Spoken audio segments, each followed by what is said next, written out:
नमस्कार, कार्यक्रम खबर दुनिया की में आपका स्वागत है। मैं हूं ममता चोपड़ा। अमेरिकी राष्ट्रपति ने रूस और ईरान पर प्रतिबंध लगाए तो इन देशों ने भी दिखाई कड़ी प्रतिक्रिया। हज यात्रा को लेकर सीरिया और कतर ने सऊदी अरब पर लगाए हैं आरोप। यूरोप में जलवायु परिवर्तन का दिख रहा है असर, गर्मी से बेहाल है कई देश। और #WhatIsMyName के जरिए कैसे अफगानिस्तान की महिलाएं लड़ रही हैं अपनी पहचान की लड़ाई, ये सब दिखाएंगे आपको इस कार्यक्रम में। लेकिन आइए शुरुआत करते हैं बड़ी खबर के साथ। व्हाइट हाउस में नहीं खत्म हो रही है उथल पुथल। 10 दिन में ही हो गई व्हाइट हाउस के संचार निदेशक एंथनी स्कारमुची की छुट्टी। स्कारमुची ने चीफ ऑफ स्टाफ के खिलाफ निकाला गुस्सा। राष्ट्रपति डोनाल्ड ट्रंप ने किया रूस पर प्रतिबंध संबंधित विधेयक पर हस्ताक्षर। नाराज रूस ने अमेरिकी राजनयिकों की संख्या में कटौती का दिया आदेश। वेनेजुएला में खून खराबे के बीच हुआ संविधान संशोधन के लिए जनमत संग्रह। अटॉर्नी जनरल लुइसा ओर्टेगा ने दिया जांच का आदेश। ओर्टेगा को दफ्तर में जाने से रोका, नए अटॉर्नी जनरल को दिलाई शपथ। यूरोप का बड़ा हिस्सा भीषण गर्मी से बेहाल। वैज्ञानिकों ने किया आगाह, अगर ऐसा ही रहा मौसम तो यूरोप में सदी के अंत तक लोगों की मौत का आंकड़ा बढ़कर हो जाएगा 50 गुना ज्यादा। एक तरफा जीत के साथ पॉल कगामे तीसरी बार चुने गए अफ्रीकी देश रवांडा के राष्ट्रपति। केन्या में भी मंगलवार को डाले जाएंगे वोट। हिंसा की आशंका के बीच राजधानी नैरोबी और दूसरे बड़े शहरों से लोगों का पलायन जारी। व्हाइट हाउस में उथल पुथल का दौर खत्म होता नहीं दिख रहा। 10 दिन पहले ही व्हाइट हाउस के संचार निदेशक बनाए गए एंथनी स्कारमुची की छुट्टी हो गई है। व्हाइट हाउस में उनकी नियुक्ति के बाद ट्रंप के प्रेस सेक्रेटरी शॉन स्पाइसर और चीफ ऑफ स्टाफ रिंस प्रेबस को भी अपना पद छोड़ना पड़ा था। स्कारमुची ने प्रेबस को लेकर कई तरह की टिप्पणियां की थी। अमेरिका के विशेष काउंसलर रॉबर्ट मुलर ने वर्ष 2016 के राष्ट्रपति चुनाव में रूस के कथित हस्तक्षेप की जांच के लिए ग्रैंड जूरी नियुक्त की है। खबरों के मुताबिक मुलर की जांच का दायरा बढ़कर अब संभावित वित्तीय अपराधों पर केंद्रित हो गया है। व्हाइट हाउस की ओर से कहा गया है कि वो हर उस चीज का समर्थन करता है जो उनके काम को निष्पक्ष तरीके से आगे बढ़ाए। अमेरिकी राष्ट्रपति डोनाल्ड ट्रंप ने बीते हफ्ते यूं तो कई निर्णय लिए, लेकिन एक निर्णय ने सबसे ज्यादा ध्यान आकर्षित किया। यूं तो ट्रंप रूस से रिश्तों में सुधार चाहते हैं, लेकिन हाल के घटनाक्रम के बाद ट्रंप ने रूस और ईरान पर प्रतिबंध संबंधित विधेयक पर हस्ताक्षर कर दिए। इसके बाद इन दोनों देशों की इस मुद्दे पर कड़ी प्रतिक्रियाएं सामने आ रही हैं। अमेरिकी राष्ट्रपति डोनाल्ड ट्रंप ने अनमने ही सही पर रूस के खिलाफ नए प्रतिबंध लगाने संबंधी विधेयक पर हस्ताक्षर कर ही दिए। इसके साथ ही दोनों देशों के बीच रिश्तों के नए दौर के आगाज की संभावनाएं फिलहाल खत्म हो गई हैं। डोनाल्ड ट्रंप और व्लादिमीर पुतिन के व्यक्तिगत संबंधों के घनिष्ठ होने के बावजूद अमेरिका रूस में तनाव चरम पर है। इस व्यक्तिगत घनिष्ठ मित्रता का ही नतीजा था कि सीरिया जैसे पेचीदा मुद्दे पर युद्ध विराम पर भी सहमति बनी थी। मगर अब जब अमेरिकी कांग्रेस ने विधेयक पारित किया तो रूस का गुस्सा चरम पर पहुंच गया। रूस ने अमेरिकी दूतावास में काम करने वाले 755 राजनयिक कर्मचारियों को सितंबर तक बाहर निकल जाने का फरमान सुना दिया है। रूस ने इस प्रतिबंध पर कड़ा एतराज जताया है। रूसी प्रधानमंत्री दिमित्री मेदवेदेव ने कहा कि यह पूर्ण रूप से व्यापार युद्ध की घोषणा की तरह है। मुझे लगता है कि पिछले कुछ समय से दोनों देशों के रिश्तों में तल्खी आई है। हालांकि हम अपने संबंधों में कुछ स्थिरता बनाए रख सकते हैं और पारस्परिक हित के क्षेत्रों को सुलझाने के तरीके तलाश कर सकते हैं। रूस पर लगाया गया प्रतिबंध अंतर्राष्ट्रीय कानून के दृष्टिकोण से गैर कानूनी है। अमेरिका प्रतिबंध लगाकर अंतर्राष्ट्रीय व्यापार के सिद्धांतों और विश्व व्यापार संगठन के नियमों का उल्लंघन कर रहा है। यूक्रेन की क्रीमिया प्रायद्वीप को अपने साथ मिला लेने के बाद रूस पर सख्त प्रतिबंध लगाए गए थे। रूस अनुकूल माहौल का इंतजार कर रहा था, तभी रूस पर अमेरिकी चुनाव में हस्तक्षेप के आरोप लगे। पिछले साल दिसंबर में अमेरिका के पूर्व राष्ट्रपति बराक ओबामा ने 35 रूसी राजनयिकों को निष्कासित कर दिया। तो रूस ने इसके जवाब में अच्छे मौके की प्रतीक्षा ही बेहतर समझा। रूस ने आशा की थी कि ट्रंप के दौर में प्रतिबंधों से छुटकारा मिल जाएगा, मगर हुआ इससे उलट। इससे भी ज्यादा रूस दोनों देशों के बीच एक नए समझौते की उम्मीद कर रहा था, जिसके तहत अमेरिका सीरिया समेत कथित संगठन इस्लामिक स्टेट के खिलाफ संघर्ष में रूस को भागीदारी के रूप में स्वीकार करे। लेकिन अब तक ये आशाएं हकीकत में बदलती नजर नहीं आ रही हैं। अमेरिकी विदेश मंत्रालय ने संयुक्त राष्ट्र को नोटिस जारी करते हुए पेरिस जलवायु समझौते से बाहर आने की बात कही है। हालांकि संयुक्त राष्ट्र को भेजे गए नोटिस में अमेरिका ने कहा है कि यदि उसके लिए इस समझौते की शर्तों में सुधार होता है तो वो बातचीत की प्रक्रिया में शामिल हो सकता है। ब्राजील की संसद के निचले सदन ने राष्ट्रपति मिशेल टेमर पर लगे भ्रष्टाचार के आरोपों को खारिज कर दिया है। अब उनके खिलाफ देश के सर्वोच्च न्यायालय में भी मुकदमा नहीं चलेगा। उन्हें 513 सदस्यों के लोअर चैम्बर ऑफ डेप्यूटीज में 171 सदस्यों की आवश्यकता थी। उन्हें इससे कहीं अधिक मत हासिल हुए। विपक्ष के विरोध और धोखाधड़ी के दावों के बीच वेनेजुएला के राष्ट्रपति निकोलस मादुरो ने संविधान सभा की पहली बैठक में हिस्सा लिया। मादुरो की सबसे बड़े विरोधियों में शामिल अटॉर्नी जनरल लुइसा ओर्टेगा ने संविधान सभा के लिए हुए चुनाव में धोखाधड़ी की जांच शुरू कर दी है। गौरतलब है कि वेनेजुएला में मतदान कराने के लिए अनुबंधित कंपनी स्मार्ट मैटिक ने लंदन में कहा कि चुनाव के आधिकारिक आंकड़ों से छेड़छाड़ की गई थी और उसे बेहतर दिखाने का प्रयास किया गया। कतर और अन्य खाड़ी देशों के बीच रिश्तों की उलझी गांठें अब हज यात्रा के लिए भी बाधा बन रही हैं। कतर ने इसकी शिकायत संयुक्त राष्ट्र में भी कर दी है, लेकिन सऊदी अरब ने इसे एक आक्रामक कदम और युद्ध की घोषणा बताया है। लेकिन अब सीरिया ने भी सऊदी अरब पर हज यात्रा के राजनीतिकरण का आरोप लगाया है। खाड़ी देशों की तनातनी का असर अब हज यात्रा पर पड़ता दिख रहा है। कतर ने आरोप लगाया है कि सऊदी अरब उसके नागरिकों की हज यात्रा में अड़चनें पैदा कर रहा है। कतर ने संयुक्त राष्ट्र में दी गई अपनी एक शिकायत में कहा कि हज के लिए उसके नागरिक सिर्फ 2 हवाई अड्डों के जरिए सऊदी अरब में दाखिल हो सकते हैं और दोहा से होकर आने पर ही उन्हें सऊदी अरब में प्रवेश दिया जाएगा। इसका मतलब है कि कतर के जो लोग दोहा में नहीं रहते उन्हें सीधे मक्का पहुंचने की अनुमति नहीं होगी। विदेशों में रहकर पढ़ाई या कारोबार करने वाले कतर के लोगों को इससे परेशानी हो सकती है। दूसरी तरफ सऊदी अरब ने कतर के आरोपों को खारिज करते हुए संयुक्त राष्ट्र में की गई शिकायत को एक आक्रामक कदम और युद्ध की घोषणा बताया है। सऊदी ने कहा है कि कतर इस्लाम धर्म के सबसे पवित्र स्थलों के प्रबंधन में हस्तक्षेप कर रहा है। सऊदी अरब ने यह भी कहा कि कतर के साथ तनाव के बावजूद सभी मुसलमानों का हज यात्रा के लिए स्वागत है और सऊदी अरब इस बारे में सुचारू रूप से सभी प्रबंध करेगा। इस बीच सीरिया ने भी सऊदी अरब पर हज यात्रा का राजनीतिकरण करने का आरोप लगाया है। सीरियाई सरकार का कहना है कि सऊदी अरब हज यात्रा पर जाने वाले सीरियाई लोगों पर पाबंदियां लगा रहा है। सीरिया में राष्ट्रपति बशर अल असद की सरकार के साथ सऊदी अरब के कोई संबंध नहीं है। सीरियाई लोगों को 2012 से किसी तीसरे देश से वीजा लेकर ही हज पर जाने की अनुमति है। ये वीजा सीरियन हाई हज कमेटी देती है, जिस पर सीरियाई विपक्ष सीरियन नेशनल कोलिशन का नियंत्रण है। उधर पिछले साल रिश्तों में तनाव के बीच हज यात्रा का बहिष्कार करने के बाद ईरान के लोग इस साल फिर हज के लिए पहुंचना शुरू हो गए हैं। उम्मीद की जा रही है कि 90,000 ईरानी इस साल हज अदा करेंगे। हज को इस्लाम धर्म के 5 स्तंभों में से एक माना जाता है। जो लोग सक्षम हैं उनके लिए इस्लाम में जीवन में एक बार हज यात्रा पर जाना जरूरी माना जाता है। सऊदी अरब का शहर मक्का मुसलमानों का सबसे पवित्र धार्मिक स्थल है, जहां हर साल दुनिया भर से लाखों लोग हज के लिए पहुंचते हैं। ईरान के राष्ट्रपति हसन रूहानी ने एक समारोह में आधिकारिक रूप से अपने दूसरे कार्यकाल के लिए शपथ ली।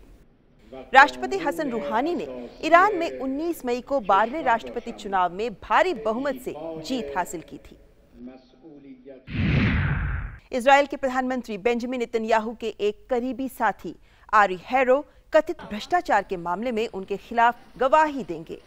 आरी हैरो पूर्व चीफ ऑफ स्टाफ हैं और मुकदमे में सरकारी गवाह बन गए हैं। नेतन्याहू से मामले में 3 बार पूछताछ हो चुकी है। नेतन्याहू पर आरोप है कि उनका परिवार एक धनी व्यक्ति से उपहार ले चुका है। संयुक्त राष्ट्र सुरक्षा परिषद उत्तर कोरिया पर नई पाबंदियां लगाने के लिए सहमत हो गया है। सुरक्षा परिषद ने उत्तर कोरिया के निर्यात पर पाबंदी और वहां निवेश की सीमाएं तय करने के प्रस्ताव को सर्वसम्मति से मंजूरी दे दी। संयुक्त राष्ट्र में अमेरिकी राजदूत निकी हेली ने इन्हें एक समय में किसी भी देश पर लगाई सबसे कड़ी पाबंदियां बताया है। पाकिस्तान के प्रधानमंत्री शाहिद खाकान अब्बासी के मंत्रिमंडल ने शुक्रवार को शपथ ली। 47 कैबिनेट और 19 राज्य मंत्री बनाए गए। शपथ लेने वालों में दर्शन लाल भी शामिल हैं। 2 दशकों में यह पहला मौका है जब पाकिस्तान की सरकार में कोई हिंदू शामिल हुआ है।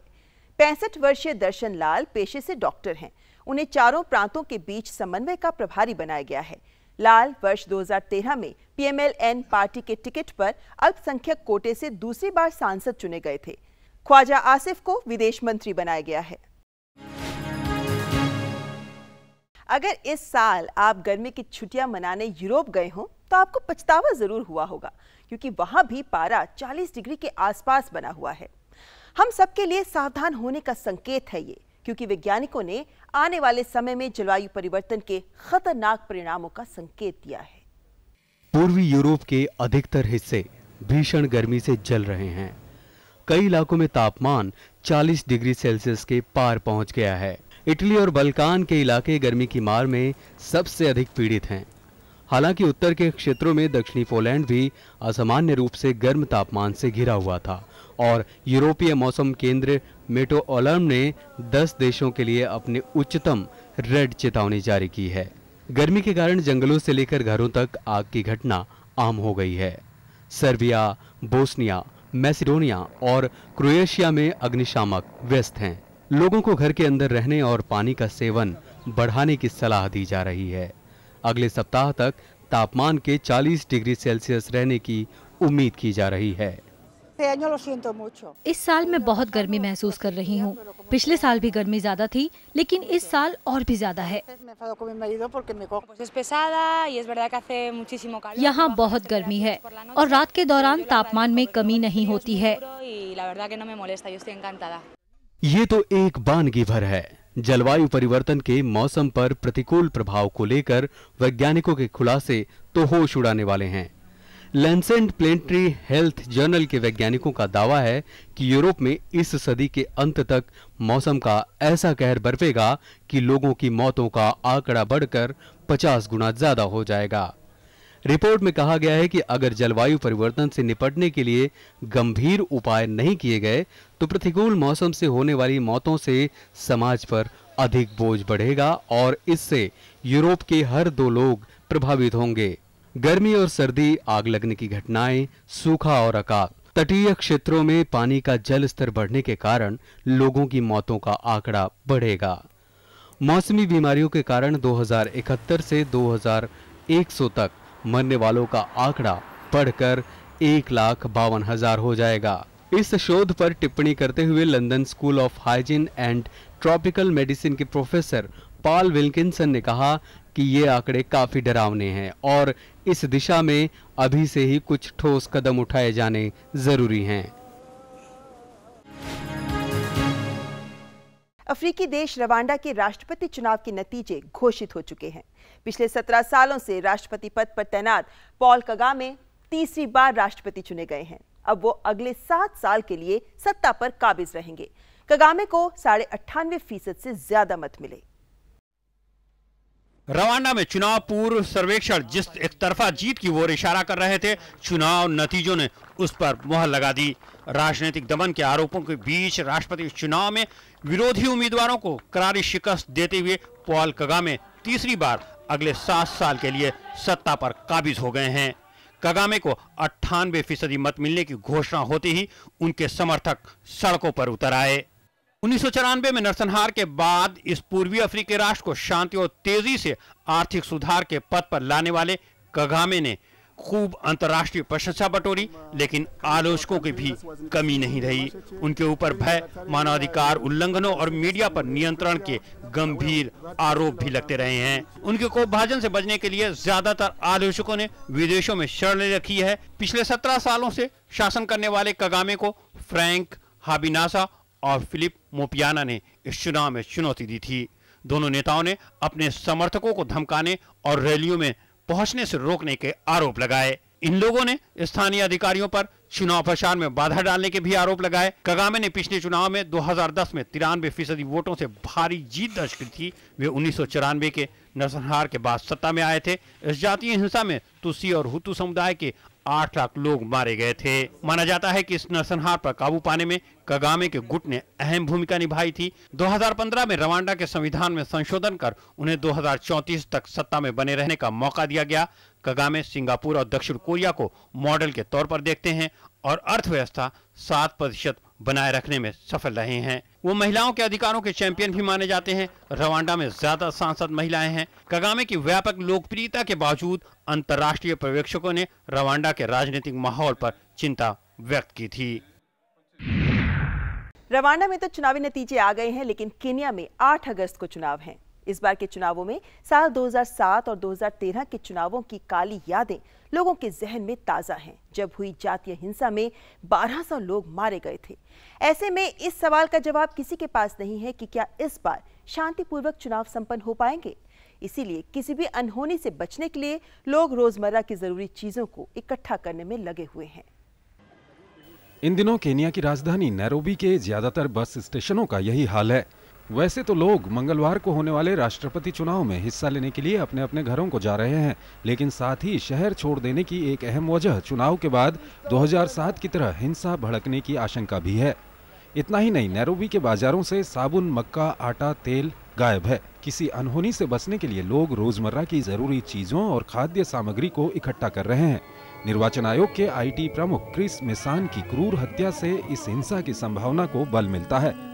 उन्होंने एक निष्पक्ष चुनाव का वादा किया था, जिसकी कथित आंच पिछले चुनाव में छाई रही थी। लोग अपने घरों को जा रहे हैं जहां मतदान करेंगे। वहां शांतिपूर्ण माहौल होगा। सरकार का दायित्व है कि शांति बनाए रखने के लिए कड़े कदम उठाएं। 2007 के विवादित चुनाव नतीजों के बाद किकुयू और लुओ समुदाय के बीच भड़की जातीय हिंसा में 1200 लोगों की मौत हो गई थी। ये दोनों केन्या के सबसे बड़े जातीय समूह हैं। अंतर्राष्ट्रीय अदालत ने किकुयू समुदाय के राष्ट्रपति उहुरु केन्याटा को इस नरसंहार का दोषी माना और तीसरी सबसे बड़ी जाति कोलेंजिन से संबंध रखने वाले विलियम रूटो को भी इसके लिए जिम्मेदार माना। इन आरोपों के खिलाफ 2013 के चुनाव में केन्याटा और रूटो ने मिलकर चुनाव लड़ा और भारी जीत दर्ज की। गवाहों के टूट जाने के बाद अदालत को आरोप वापस लेने पड़े। 55 वर्षीय केन्याटा पहले राष्ट्रपति के पुत्र हैं। इस बार फिर केन्याटा और रूटो चुनाव में भारी बढ़त लिए हुए हैं। ज्यादातर केन्याई जनजातीय आधार पर मतदान करते हैं और नेता उन्हें लुभाने के लिए तरह तरह के वादे करते हैं। विपक्ष राइलाना ओडिंगा की अगुवाई में चुनाव लड़ रहा है। ओडिंगा लुओ समुदाय से संबंध रखते हैं। उनके पिता उपराष्ट्रपति रह चुके हैं। उन्होंने 1980 के दशक में ज्यादातर समय असफल तख्तापलट के आरोप में जेल में बिताए हैं। वो 2007 और 2013 में चुनाव हार गए। 72 साल के ओडिंगा के लिए राष्ट्रपति बनने का शायद ये आखिरी मौका होगा। केन्याटा का पहला कार्यकाल बहुत बुरा भी नहीं रहा। उनके कार्यकाल में रेलवे, सड़क, विद्युतीकरण और इंटरनेट का विस्तार हुआ। भ्रष्टाचार ने तेजी से भले ही पैर पसारा हो और नौकरियां भी अपेक्षा से कम सृजित हुई हैं, बावजूद इसके केन्याटा लोगों में बढ़त बनाने में फिलहाल सफल दिखाई दे रहे हैं। शेक्सपियर ने कहा था, what is in the name, यानी नाम में क्या रखा है। लेकिन ये बात अफगानिस्तान की महिलाओं से पूछें तो नाम की अहमियत का एहसास होगा। ये महिलाएं जो जन्म से लेकर मृत्यु तक नाम होने के बावजूद दस्तावेजों में गुमनाम रहती हैं। उनका नाम लिया ही नहीं जाता। बस बुलाने के लिए परिवार के सभी पुरुष यही कहते हैं, सुनती हो।